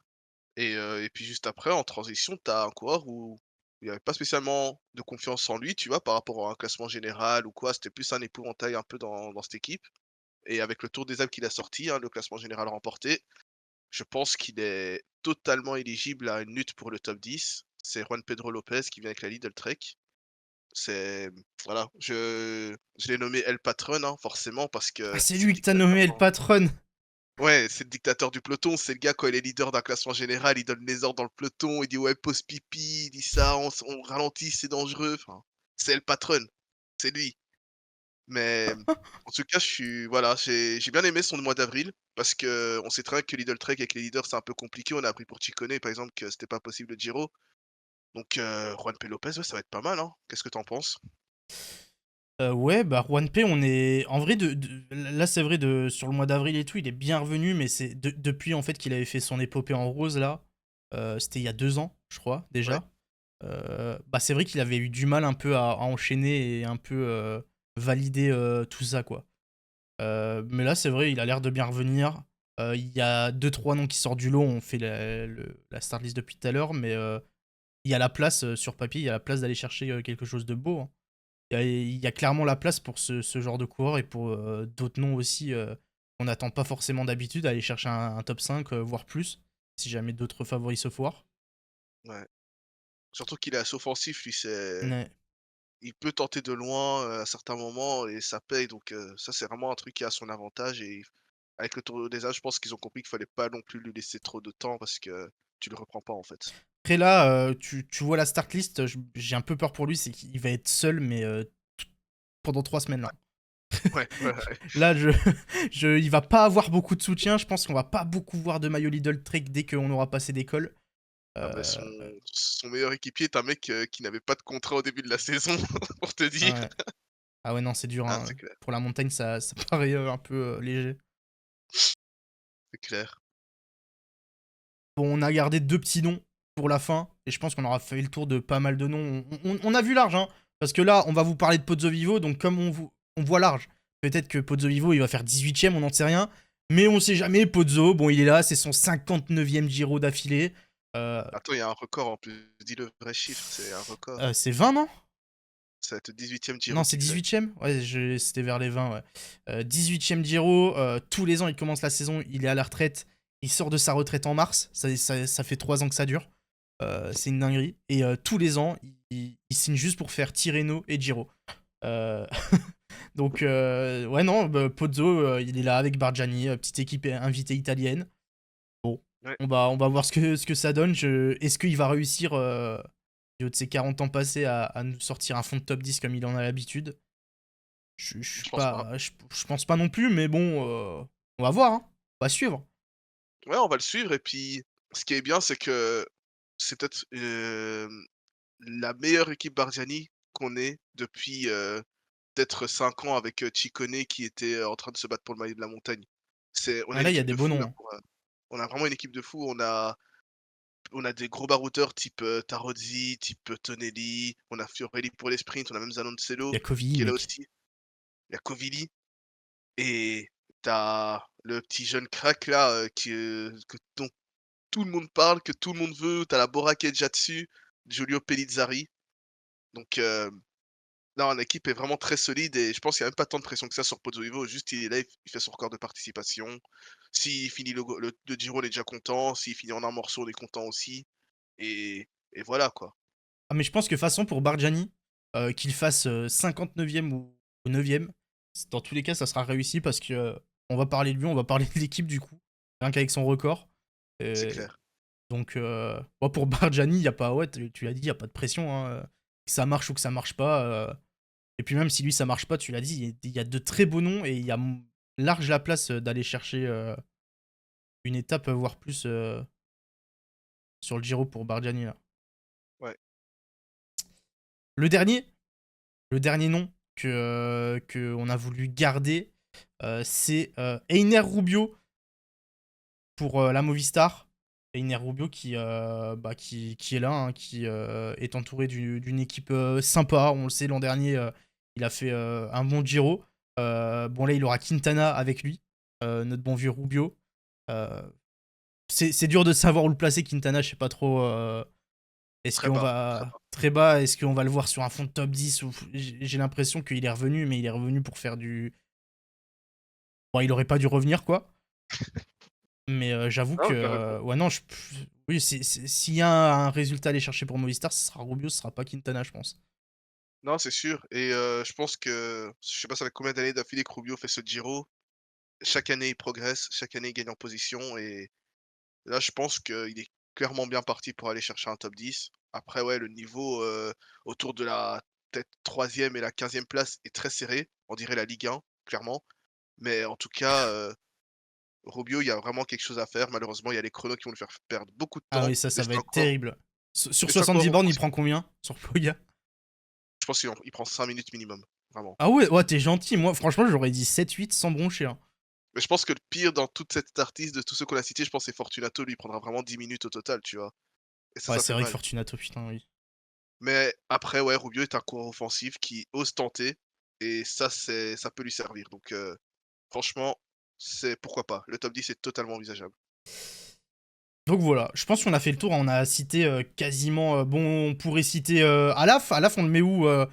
Bon, pas pour un général, bien sûr, mais jouer à la start list sous la quick step. Parce que c'est vrai qu'on passe en revue les favoris pour le général et ensuite on fera les sprinters. Mais c'est vrai que t'as des coureurs comme Alaf et tout, bah ils rentrent dans aucune des deux cases. Mais qu'attendre du Giro d'Alaf? Ouais, bah, je t'avais fait une petite liste de coureurs, hein, dont on pouvait parler qui sont ni dans les 2 cases, hein. Bah, Alaf pour commencer, on a vu qu'il était pas mal en Romandie. Il y a toute cette histoire de fracture du péroné, de machin chouette, on le fait rouler blessé, c'est pas bien et tout. Moi franchement, je vois juste qu'il y a un mec qui a un péroné, pété, qui fait un top 10 sur Milan-San Remo, qui fait un bon Romandie et qui était moins bon sur les classiques. Bon, bah, les classiques, ça a pas été bon, tant pis, ça arrive, mais Alaf a l'air d'avoir une hargne, en fait, tout simplement. Donc si il la roule malin et qu'il va dans les bonnes échappées, il peut y aller gagner une étape, tu vois? Et de toute façon, je pense que c'est ce qu'il vient chercher, c'est une étape, c'est faire redorer son nom, le maillot et s'inscrire dans l'histoire des coureurs qui peuvent gagner sur les 3 grands tours, là, tu vois? Ouais, Et clairement. puis Bah, de toute après façon, on va l'attendre dès demain à la fin. oui, bah, oui, Parce que demain, c'est on peut en limite parler, hein. la plus belle étape des 3 semaines pour lui. C'est clair, voilà. Je pense que ça va jouer entre les gros demain et il y a un monde où Alaf est dans la partie, l'étape est vraiment courte et ça a son avantage. Donc, si c'est pas demain, ce sera en échappé sur une autre étape. Et dans ce cas-là, il faudrait être plus calculateur, tout ça. Et on sait qu'Alaf n'est pas du tout calculateur, malheureusement. Ouais. Donc, heu, donc voilà. Après, ouais, j'avais quelques autres noms, Ouais, du attends, coup. avant de passer aux autres noms des autres équipes et tout, là je vois un petit nom chez Soudal qui peut peut-être sortir du lot, là, Yann Hurt. Il a déjà fait souvent top 10 sur le Giro. Oui, oui, c'est vrai qu'on en a pas beaucoup parlé, bah, tout simplement parce que sa saison est un peu moins bonne que Ouais, ouais, c'est moins d'habitude. bon, mais en vrai, pour un fond de top 10, s'il est en forme et il l'a déjà fait, donc il peut Ouais, être là, c'est hein. ça. Il peut être présent. Après, lui, pareil, c'est les chronos aussi qui vont lui faire beaucoup de mal et à voir s'il a vraiment cette carte de leader ou si c'est encore, d'autres coureurs qui vont lui passer devant. Je pense à du Van Sevenant qui était très bon sur les Ardennaises, bah, tout simplement Alaphilippe qui est Alaphilippe. Donc on verra ce que ça donne, mais ouais, Yann Hurt, c'est vrai que c'est une option assez solide, et surtout en troisième semaine où tu as quand même deux trois belles étapes de montagne, il peut être présent et renverser un peu, le classement. Ouais, bah écoute, si t'as deux, trois autres coureurs dans ce même style, tu me dis et je Ouais, vais chercher la start list pour l'afficher pour. ouais, donc dans les 3 j'ai 3 autres coureurs si tu veux, dont on n'a pas cité leur équipe ni rien. C'était Storer déjà pour la Tudor, première participation à un Giro, à un grand tour pour cette équipe. Clairement Storer il est en forme, il est bon sur le début de saison, que ce soit sur Paris-Nice, que ce soit sur le Tour. Je pense qu'il a aussi des choses à prouver après un peu ce départ de chez Groupama FDJ. Voilà, ça va être très intéressant. On sait très bien que Storer n'est pas un coureur pour les classements généraux, qu'il n'est pas bon sur les chronos et que tout simplement c'est un coureur qui aime bien être en queue de peloton. Ah, tu lui fais pas beaucoup Maintenant d'éloges là. Là, y a pas beaucoup mais de points à retenir. Mais, mais c'est un excellent grimpeur et on l'a déjà vu, il est capable de gagner des étapes de montagne. On l'a déjà vu être capable de faire de très gros coups et je pense qu'il gagnera au moins une étape sur ce Giro. À voir s'il joue un classement de la montagne ou si vraiment il joue, les étapes à fond. Mais pour, la Tudor, c'est une très belle, pancarte. bah, c'est sur sa Vuelta juste avant de signer chez Groupama FDJ, là, il en gagne deux, il gagne le maillot de la montagne, je crois, si j'ai Ouais, pas de conneries. ouais, il le vole à Bardet en dernière journée alors que c'est son équipier. Ouais, ouais, donc, ouais, non, je pense qu'il peut le faire, hein, et de toute manière, pour Tudor, je pense vaut mieux pour Tudor envoyer Storer un peu à l'avant et jouer les échappées et le maillot Azzurro ou quoi que de faire un fond de top 10, voire 11e, 12e. Je pense qu'on le Ouais, retiendra mieux et qu'on ouais entendra plus parler, quoi. et puis l'équipe n'est pas armée pour, rouler en montagne. Ils ont Ouais, Stork en qui est peut-être plus, son ouais. équipier, c'est tout. Enfin, le reste, c'est que pour le sprint donc ouais, ça va être compliqué pour Stork de faire autre chose. Ensuite, j'ai 2 autres noms dont on peut parler.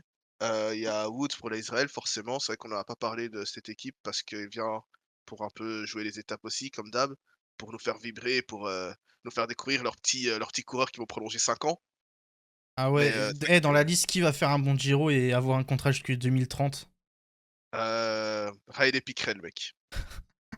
En plus, même drapeau, tout, vraiment, t'es Canadien, tu veux te mettre à l'abri sur 6 ans, tu signes chez Israël et tu fais un bon Giro.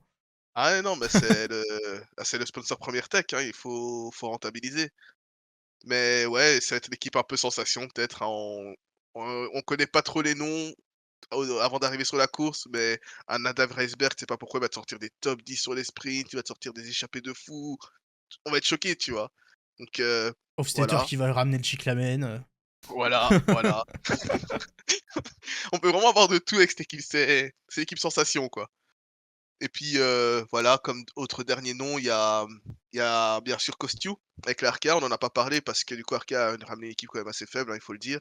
Mais Kostyu sur ce début de saison, ça a déjà gagné, c'est hyper fort donc il faut en parler. Et est-ce que tu un mot sur Kostyu? Je pense que toi, tu as vu plus de courses, où il était dessus que moi, Bah, donc Kostyo, moi je me demande ce que ça va donner, c'est sur 3 semaines, quoi. Il est hyper jeune, on l'a vu sur des courses d'une semaine déjà, genre c'était sur Paris-Nice, où il s'accrochait, il était là, il luttait pour un fond de top 10. Au final, je crois qu'il termine 12 ou 13e par là, non? Je crois que c'était au port du top 10, mais pas très loin. 17e. 17e, ouais, c'est un peu plus loin.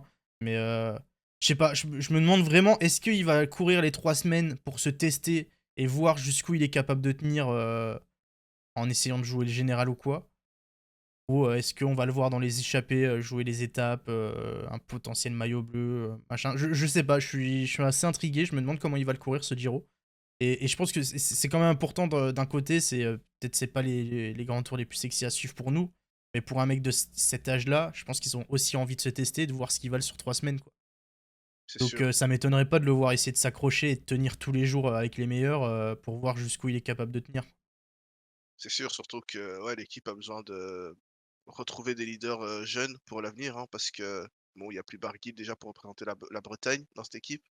Donc il leur faut quand même un peu cette tête d'affiche bretonne, à utiliser en montagne et je pense que Kostyo est le nom, bah, qui va remplacer Barguil, quoi. Exactement. Bah écoute, je pense Ouais. qu'il n'y a pas trop d'autres noms. Là, on a bien fait le tour de Ah, quasiment c'est vrai toutes les équipes. que ouais, il y a peut-être la dernière équipe qu'on n'a pas citée, c'est IF, hein, où il y a vraiment, une flopée de grimpeurs intéressants à suivre, notamment Simon Carr en principal, leader, lieutenant, chasseur d'étapes, ce que tu veux.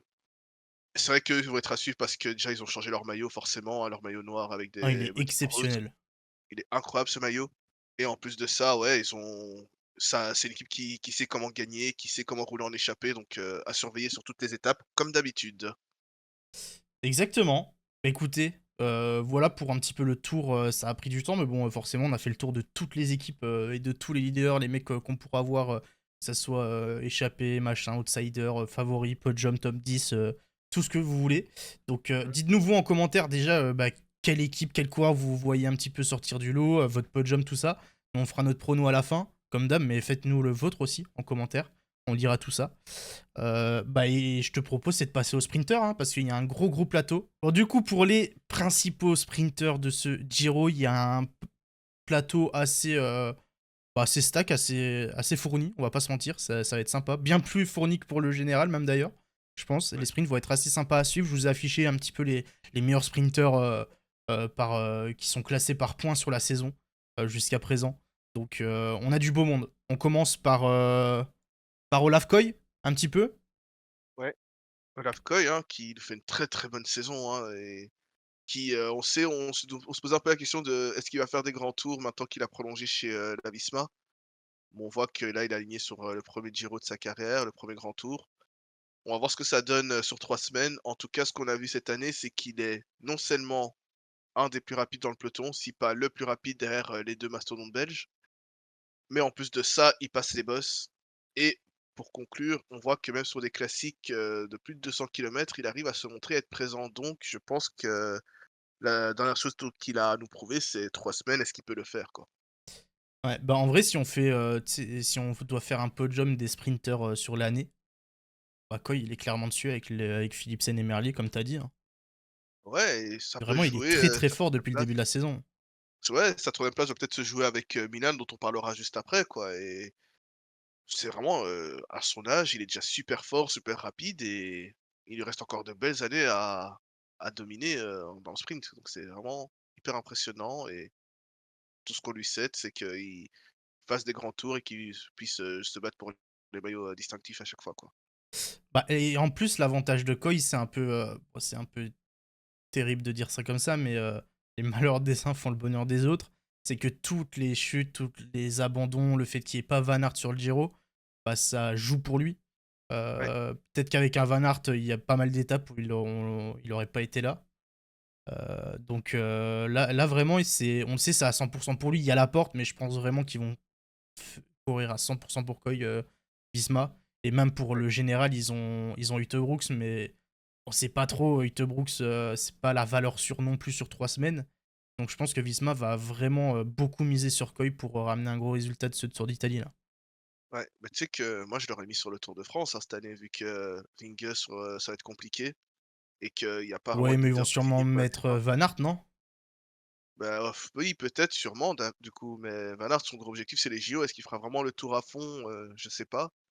Ouais, tu sais qu'honnêtement, je t'aurais mis Olaf Koe sur le Tour parce que de toute façon, la concurrence va être, plus ou moins la même. Tu auras juste Philipsen en plus, mais il avait le niveau totalement pour représenter l'équipe sur 3 semaines sur le Tour de France, quoi. Ouais, en vrai, oui. Ouais, ça aurait pas été déconnant, ouais.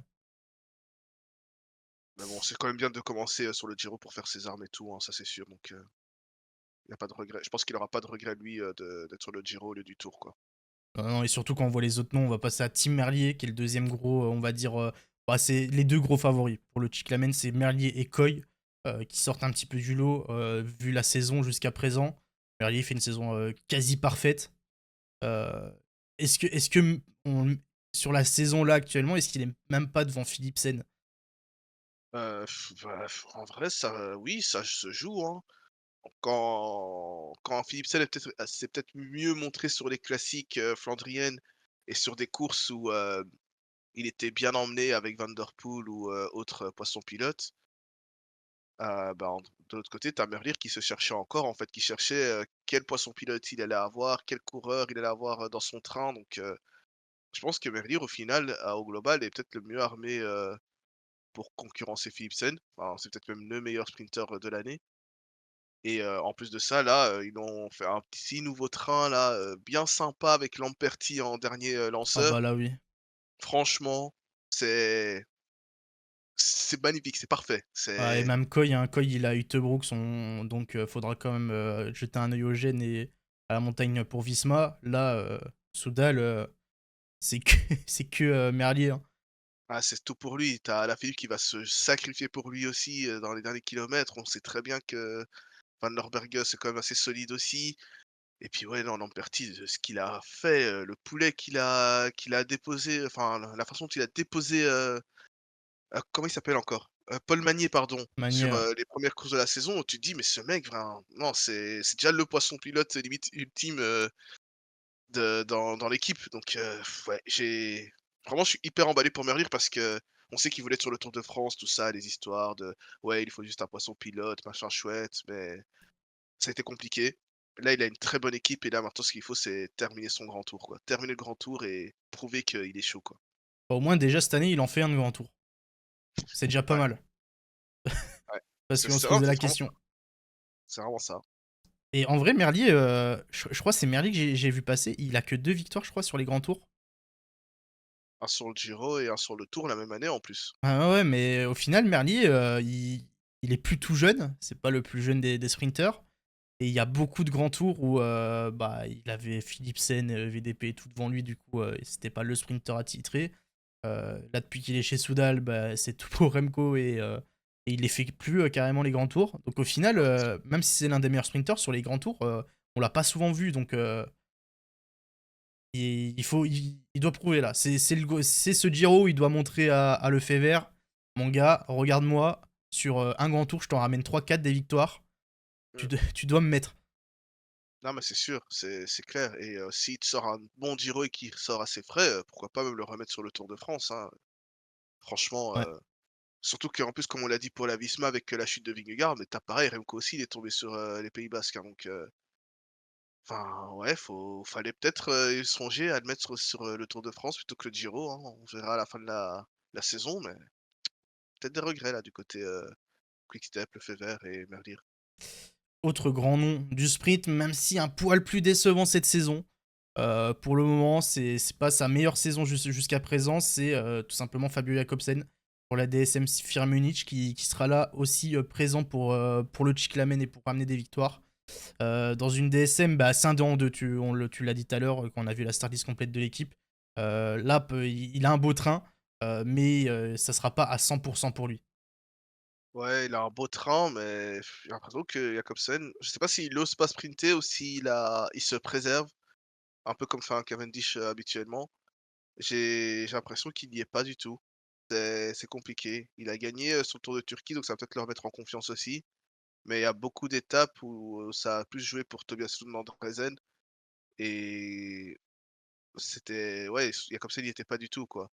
Et il y a aussi ce facteur, bah, montagne où Jakobsen ne passe pas, hein, pour l'autoroute et où c'est compliqué pour lui et je sais pas trop. Franchement, je suis vraiment dans le doute pour lui. On connaît sa pointe de vitesse, mais j'ai du mal à me dire, qu'il va leur en claquer une, quoi. En claquer une, j'espère pour lui quand même qu'il arrivera à en claquer au moins une seule, mais je le vois pas dominer et ramener le Chiclamen à la fin. Je pense même qu'à la fin, tu l'as dit, il sera plus là. Je pense qu'il Je- terminera pas le Giro, genre, surtout que la petite étape de plaine en milieu de troisième semaine, là, tu vois, je pense pas que DSM sera là pour rouler parce qu'il sera déjà à la maison, Jacobsen. Beh, je pense que en plus, dans son programme, il est mis qu'il fait le Giro et le Tour. Donc j'imagine qu'il va Ah, il arrêter va le nous faire Giro. une Ewan. Voilà, au bout de 10 jours, ciao, tu vois? Donc ce serait bien qu'il en claque une avant, mais ouais, je j'y crois pas. Ce serait beau, mais j'y crois pas. Le tenant du titre, du Chiclamen, c'est le vainqueur sortant. Il a un petit peu, c'est un peu sur le Giro de l'an dernier que beaucoup l'ont découvert. C'est Jonathan Milan pour la Lidl Trek qui fait une bonne saison aussi. On se souvient de ses sprints à Tirreno notamment. Mais Milan, ouais, il est en forme, il fait une bonne saison et bah, il a éclos l'an dernier. Là, il faut confirmer. Ouais, il a battu Philipsen, cette année, donc c'est le niveau confiance est là, le niveau, hem, prestige du coureur est là aussi. On l'a vu sur les Flandriennes, le niveau qu'il a sorti, c'était légendaire. Ouais. Donc là, maintenant, bah, ce qu'il lui faut, c'est la régularité qu'il a déjà, l'avoir sur les 3 semaines et ouais, éviter les chutes et surtout que là, il est hyper bien emmené. Il y a Jasper Stuyven qui est là, qui est sur le Giro, mais ça va lui faire un bien fou pour son train. Enfin, on connaît le niveau de Jasper Stuyven pour emmener, Mads Pedersen. Là, je pense que pour emmener Milan, ça va être pareil. Enfin, il a une belle équipe autour de lui. Ce qui fait le back-to-back. Bah, c'est fort possible, hein. En tout cas, lui, on sait qu'il finira, le Giro, contrairement peut-être à du Merlier, à du Jakobsen. Donc, ouais, s'il arrive à éliminer les autres sprinteurs, clairement, il est le favori, hein. Réponse en 3 semaines. Les deux derniers noms qui sortent un petit peu du lot pour, on va dire, les top sprinters, c'est d'abord l'allemand de la Bahrain Victorious, c'est Phil Bowes. C'est pas le nom le plus fringant comme ça. Tu demandes aux gens ou au grand public de te sortir un sprinter ou un favori pour ce Giro pour le Cyclamen. Il y en a pas beaucoup qui vont te citer Bowes, je pense. Mais moi, je trouve sous-côté de fou Bowes, hein. Parce qu'il peut être Ça, très c'est très sûr. fort. C'est quoi? C'est à Tirreno où il va chercher une énorme victoire sur un gros sprint. Non, vraiment, Boss, il est capable, même si c'est pas le nom qui te vient en premier, il est capable de te la sortir, hein, même avec l'adversité qu'il y a là, hein. Ouais, mais c'est sûr, faut vraiment pas l'écarter de l'équation. Ce mec, hein, l'année passée, il te fait 3 podiums sur le Tour de France. Donc, avec justement le coureur qu'on citera après.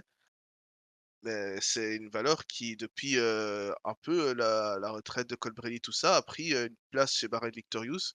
Et tant mieux parce qu'il avait une bonne pointe de vitesse. Mais là, on commence à lui mettre un train, on lui fait confiance et tout. Donc, c'est tant mieux. Et je pense que, tu vois, contrairement à Jakobsen où j'ai un peu des doutes, lui, je me dis c'est possible qu'il aille en chercher une. Il a le niveau et la Ah, moi, je le puissance vois bien en pour, gagner une. ouais, il a tout ce qu'il faut pour en gagner une. Il a même eu un petit train pour lui et tout, enfin, il sera armé. Et le dernier, bon, c'est pas forcément le plus fort cette année, et d'ailleurs, ça le remarque là au niveau du classement PCS, c'est Caleb Ewan qu'on a mis un petit peu dans ce groupe de tête, même si c'est plus compliqué par moment pour lui. Bon, on le sait, Ewan sur des grands tours, ça reste valeur sûre quand même, normalement, pour au moins en choper une. Il est chez Jayco maintenant. Est-ce que déjà il va se barrer au premier week-end? Est-ce qu'il va aller au bout? Est-ce qu'il va réussir à aller en choper une? Il y a pas mal de questions sur Ewan. Il y a pas mal de points d'interrogation surtout. Ouais, il y a beaucoup de points d'interrogation sur le coureur et maintenant je pense qu'au niveau, disciplinaire, c'est réglé. Il retourne dans un environnement qu'il connaît bien, Ouais. qui le met en confiance.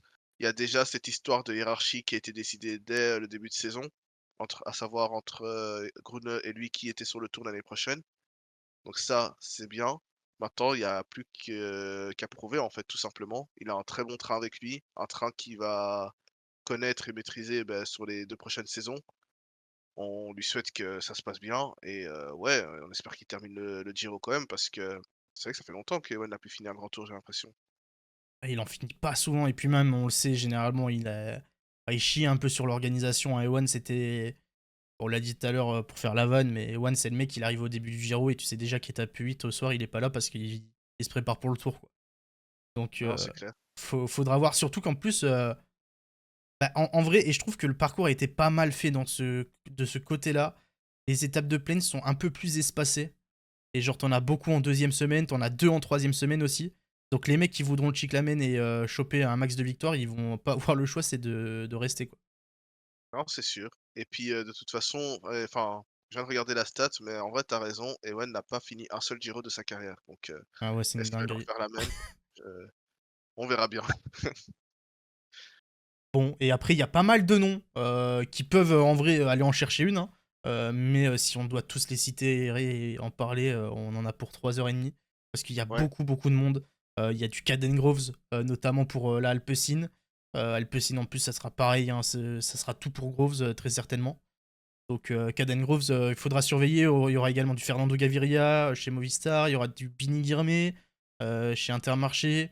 Laurence Pitty aussi, qui fait une grosse saison. Groupama FDJ. Et lui, c'est pareil. Toute l'équipe a été faite autour de lui. Donc ça va miser à 100% sur Pitty pour Groupama. Et puis d'autres noms, hein, Vernon, Dainese, Mayrofer, Molano, Lonardi, Zanonchen, Lo, Agnolkowski. Très certainement le seul Cofidis qui pourra faire un truc, je pense, sur les c'est trois clair, semaines. c'est clair. Il y a quelques noms qui sortent du lot, quoi. Non, c'est clair, en fait, tout pour être simple, hein, toutes les équipes ont, un sprinter à faire valoir au moins. Il y a que la Decathlon AG2R qui n'a peut-être pas de sprinter, attitré et une autre équipe que j'ai oubliée. Mais sinon, toutes les équipes ont un sprinter qui peut aller chercher un top 5, voire un podium sur une étape de plaine. Donc, Ouais. ouais, le plateau de sprinter est très, très, très relevé et ça peut être peut-être le plus intéressant sur ce Giro, hein, au final, là où il y aura le plus de suspense, les sprints. Ah, je les ai même pas cités, mais tu l'as dit, quasiment toutes les équipes en ont. Il y a Decker pour Arkea, il y a Canter pour Astana. Non, il y a vraiment du beau monde, hein. Les sprints vont être très très intéressants à suivre. On espère qu'il y aura pas trop de carnage, parce qu'on sait que généralement les courses où il y a beaucoup beaucoup de trains et de gros sprinters comme ça, c'est... Ah bon, on le voit depuis le début de saison, c'est un peu un bordel. Donc, faudrait espérer pas trop de chutes, pas en perdre sur abandon. Et si on a des sprints propres, ça va être sympa à suivre. C'est clair. Je te propose qu'on passe au prono. Est-ce que ça te rappelle des souvenirs? Bien sûr, bien sûr, bien sûr. Prono, je vous invite dans les commentaires à faire le vôtre également dans votre coin, pour voir un petit peu. Ce qu'on va faire, c'est podium et les trois maillots. Donc vous faites pareil, vous nous mettez votre podium en commentaire. Les trois maillots, donc le vainqueur du Chiclamen, le vainqueur du Azzurro, le vainqueur du maillot blanc aussi. Ouais. Et ben, tu commences, je commence. On commence par le podium. Ouais, allons-y, le podium. En premier, j'ai Geraint Thomas, pardon, Geraint Thomas. Oh là là, oh là Excellente là, blague! oh là là, il n'a pas fait un tapine. Tadej Pogacar en premier, forcément.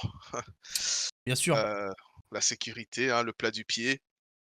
En deuxième, j'ai mis Geraint Thomas parce que ça fait quand même 5 mois que je dis que c'est le favori à 2e place, que c'est le facteur X à dépasser pour te dire: «Maintenant je suis éligible, je suis à la cour des grands, faut battre Geraint Thomas» et pour le moment, je vois personne qui bat Geraint Thomas et qui est éligible à la table des grands. Et puis en troisième, ça s'est joué entre, 3 coureurs, entre, O'Connor, Bardet et Lutsenko. J'ai quand même décidé de mettre O'Connor parce que son début de saison est quand même très fort et je me dis qu'il a déjà, roulé à un niveau, en montagne où, Bardet et Lutsenko n'ont jamais été pour le moment. Donc voilà mon podium. Eh ben écoute, moi en premier j'ai mis bien évidemment Pogacar. Pourquoi faire difficile quand on peut faire simple? J'ai également mis en deuxième Geraint Thomas, parce que c'est valeur sûre, et puis même avec 70 bandes de chrono, Thomas très bon rouleur, Thomas c'est valeur sûre, jusqu'à ses 53 ans il sera là sur le Giro et sur chaque grand tour. Thomas depuis 2019-2020, à chaque début de grand tour, j'arrête pas de dire, non mais c'est bon cette année, c'est l'année de trop, Thomas c'est fini, il fera plus rien. À chaque fois, 3 semaines plus tard, il est podium. Donc c'est bon, j'ai arrêté de ne plus croire au vieux père. Donc Geraint deuxième, bien sûr. Et après j'ai hésité. Après j'ai hésité. Je suis parti sur un podium avec deux Ineos, puisque j'ai mis Arensman. Oh, stylé, Ouais. stylé, j'aime bien. J'ai beaucoup hésité. Bien évidemment, j'espère au fond que Bardet fera podium. O'Connor, je serais très content aussi. Je me demande ce que Tiberi peut donner aussi. Mmh. Mais ouais, j'ai mis Arensman. Ah, stylé. Non, c'est beau, c'est beau. J'aurais pas cru ça de toi. Je vais rien dire. Je vais rien dire, je vais rien dire. Je te laisse passer au maillot. Chiclamen, bah, du coup, ouais, j'ai hésité entre, 2 coureurs et finalement j'ai choisi de mettre Merlier parce que je sais que c'est celui qui aura le plus de points, qui aura le plus de victoires d'étape, pardon. Mais ouais, du coup, je me suis juste posé la question de est-ce qu'il finirait ce Giro ou pas? Et dans ma tête, je me suis dit que oui, donc j'ai mis Tim Merlier. Et moi, j'ai mis Olaf Koy. Eh oui. Ah, on On n'a n'a pas pas vu le Milan. même. Putain, on va devoir On n'a pas vu Milan. s'insulter sur chaque étape de plaine, quoi. On va commencer Terrible. à se dire des: «Ah mais lui il l'a bloqué et tout», alors qu'il y a rien, enfin, Ouais, ouais, ouais. Aïe, aïe, incroyable. aïe. Passe au maillot bleu. Bon, vas-y, pas de débat, on a tous les deux mis Pogacar. Ouais, On va pas commencer à piailler. On a mis tous les deux Pogacar. En plus, cette année, il y a plus de points sur les sommets, ouais, voilà. si j'ai compris. Donc, non, bah, je vois pas comment Poga. Je pense qu'il va aller le chercher, hein. Surtout avec le barème du Giro. Il gagne une arrivée où ses premières 4, c'est 40 points. C'est même plus, du coup, non? Avec le nouveau système, là? Beh, c'est 40 points quand tu gagnes la première 4 et 50 quand c'est une arrivée au sommet, ouais. Voilà, donc 50 points si tu gagnes une arrivée au sommet. Le frérot, il va finir à 250 points et c'est tout, hein. Ah non, c'est clair, hein, j'ai tweeté en mode, «On va juste pas savoir combien de points il aura à l'arrivée, ce sera quoi le record», mais je pense que Pogacar aura ce maillot Azzurro, haut la main. Ouais. Tu veux que je te dise, avant de mettre Poga, j'avais pas pensé à cette possibilité et tout. Et moi, j'étais en mode, est-ce que si Poga le gagne pas, qui le gagne? Et je pensais à Storer Oui, pareil, pour Tudor. exactement pareil. Mais Je pense je me suis quand même dit, non, je vais mettre le tapin de Poga quand même à la place de Storer. j'ai Mais pensé la même chose que toi, je me suis dit: «Vas-y». En plus, toi, je t'ai recollé au score un peu récemment et tout et on ferait une mise à jour sur, après le Giro, oui, je on a pense. le classement et tout, on fera une grosse mage. On n'est pas à jour là-dessus, mais ouais, je me suis dit: «Non, non, faut pas que je refoute la merde. On va mettre Pogacar au cas où et on prend pas de risque». Et enfin, le maillot blanc. Bah, moi, je commence parce que du coup, il y a pas de suspense. Je l'ai mis sur mon podium. Donc, Arensman, forcément. Ouais, Je pense que c'est très certainement le favori numéro un. Et je pense que derrière, les deux autres gros favoris, c'est qui? C'est peut-être Sibéry et Utebrooks, les deux plus gros. ouais. Bah, du coup, ouais, j'ai mis, Brooks moi, Ok. pour, plus ou moins la même raison que toi et de base, je voulais mettre, Arensman aussi, puis je me suis dit que le moins bon Brooks a quand même fini dans les temps de Arensman sur, Tirreno. Donc je me dis que là, on va peut-être avoir un meilleur Brooks et donc il sera, meilleur en montagne que Tim Arensman qui lui, en plus, devra rouler pour Geraint, s'il le faut, enfin, et Ah, mais cetera. l'an dernier, c'était comme ça. Il finit quoi, top 5, je crois, Arensman? Ouais, mais t'as 10 Sixième, abandons cinquième, sixième. tu 10 abandons dans le top 10, ça compte pas, Wouah. Bah, ils avaient qu'à pas abandonner. c'est vrai, non, c'est vrai, mais du coup, je me dis que, ouais, Brooks, sera peut-être meilleur en montagne, même s'il il perdra en chrono et tout, mais il sera meilleur en montagne et on verra bien. En tout cas, voilà, je pense qu'on a les 2 favoris, 2 des 3 favoris. Et oui. Et on va terminer très vite fait pour bah, vous aussi, hein, pour jouer avec nous. Si vous voulez, c'est la Ligue Fantasy. Pour ceux qui ne connaissent pas, une Ligue Fantasy, c'est quoi? C'est tout simplement euh, un jeu où vous avez un budget au départ. Vous devez acheter des coureurs avec ce budget-là. En l'occurrence, là, je crois que c'est 45 millions, 40 millions à peu près. Un truc comme ça. Vous devez acheter 20 coureurs et avec ces 20 coureurs-là, c'est votre effectif qui sera là pour les 3 semaines. Et vous devrez, étape par étape, tous les matins avant l'étape réelle, choisir 9 titulaires parmi vos 20 coureurs dans votre effectif, avec un capitaine. Et si dans les coureurs titulaires de l'étape, ils font genre l'un de vos coureurs gagne l'étape dans la vraie vie et tout, ça vous rapporte des points, tout ça. Et à la fin des 3 semaines, il y a un classement. Et le meilleur gagne, tout simplement.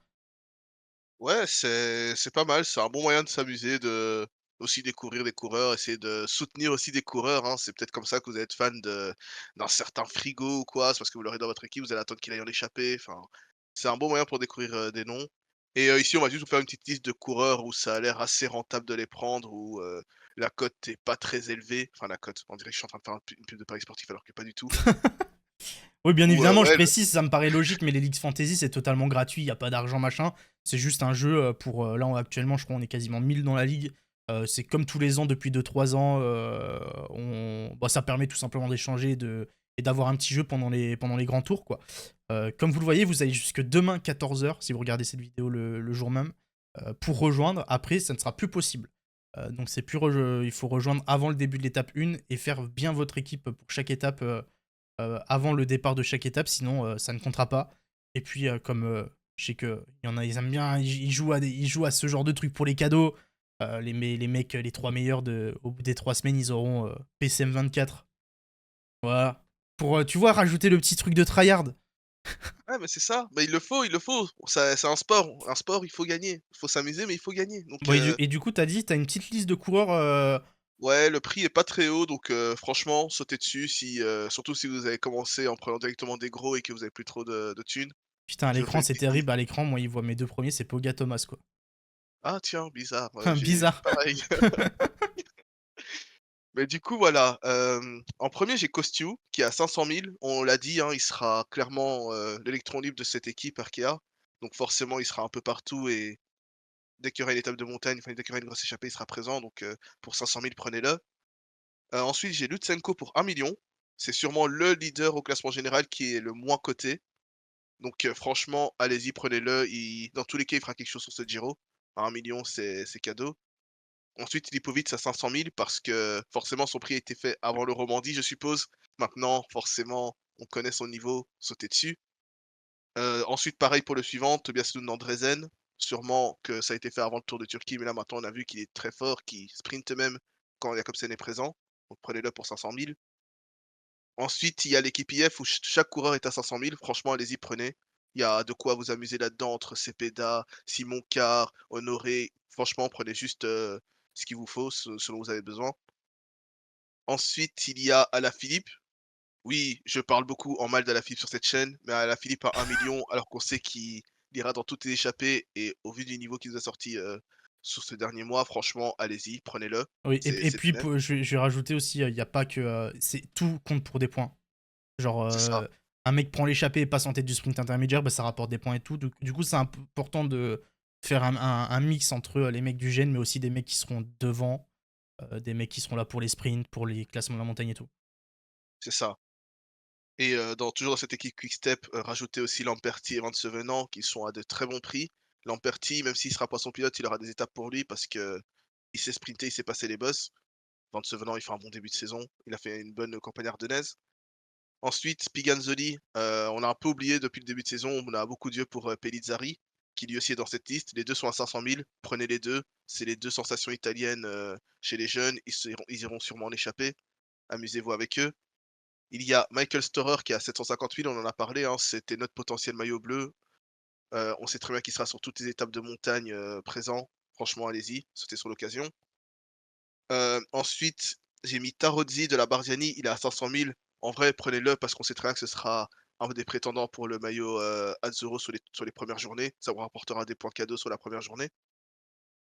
Ensuite, il y a Tratnik qui est à 750 000. Pareil, c'est c'est un passe-partout, on le sait. Il a déjà fait deuxième d'un son Colan. Enfin, il est bon en chrono. Les chronos, ça rapporte aussi beaucoup de points sur Scorito.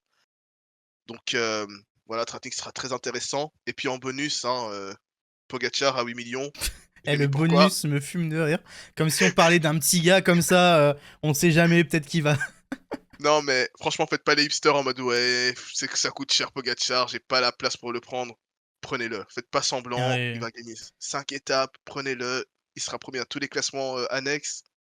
C'est bénef. Même si en plus ça finit échappé qui va au bout, machin chouette, on sait très bien que derrière il va sprinter avec les leaders, il sera le mieux classé. Enfin, prenez Pogacar. Faites pas semblant, prenez Pogacar. Bah, Voilà. et surtout que c'est un peu ce qui ressort tous les ans pour chaque grand tour. Il y a une ligue pour chaque grand tour, Giro Tour, Vuelta. Mais il y a beaucoup, beaucoup de budget sur Scorito. Donc tu peux te faire, genre moi, mon équipe, il y a zéro originalité, hein. Il y a que des leaders carrément. Mais, Ok. euh, là où en fait se jouent les points, c'est justement où, je sais pas moi, Colby par exemple va réussir à avoir le petit gars qu'on n'attendait pas qui va faire sixième ou qui va gagner une étape en échappée machin. Et là où ça se joue beaucoup, c'est surtout sur les titulaires. Parce que si vous avez par exemple, je sais pas moi, Geraint Thomas, que sur une étape il la gagne mais que vous l'avez pas mis dans les titulaires, il vous rapporte pas de points quoi. Ouais, et le choix du capitaine avec les points doublés sur l'étape, c'est incroyable, tu vois. Bon, là sur le Giro, je pense que tu peux mettre Pogacar capitaine sur 21 Oh, étapes, c'est c'est pas mon de souci. capitaine pour demain. Ah tiens! Ah tiens. Mais voilà, en fait, c'est le capitaine va te rapporter des points doubles sur l'étape, c'est un truc de fou niveau écart après, surtout quand tu remportes l'étape. Donc ouais, c'est là où ça se joue beaucoup, mais prenez Pogacar par pitié, prenez-le. Ne Par pitié ne faites pas les carrément. bêtes. Ne faites pas les Ah, il vous ne soyez pas supplie. Il vous supplie. Donc voilà, écoutez, on vous met le lien en description et en première ligne de commentaires si vous voulez rejoindre. N'hésitez pas. Et rendez-vous dans 3 semaines pour voir les 3 meilleurs, hein, simplement. ouais, c'est clair. Hem, Rendez-vous dans 3 semaines et Et nous, nous, on rendez-vous les se lundis. voilà, c'est ça. La petite annonce, hein, pour ce retour, incroyable de Hors Délai. On va se caler tous les lundis, de journée de repos. Oui, donc pas ce lundi-ci, mais ça paraît logique. Ah quoique, dans 2 jours, peut-être qu'on dira beaucoup de choses Ah, il y a déjà trop de trucs à dire dans 2 jours.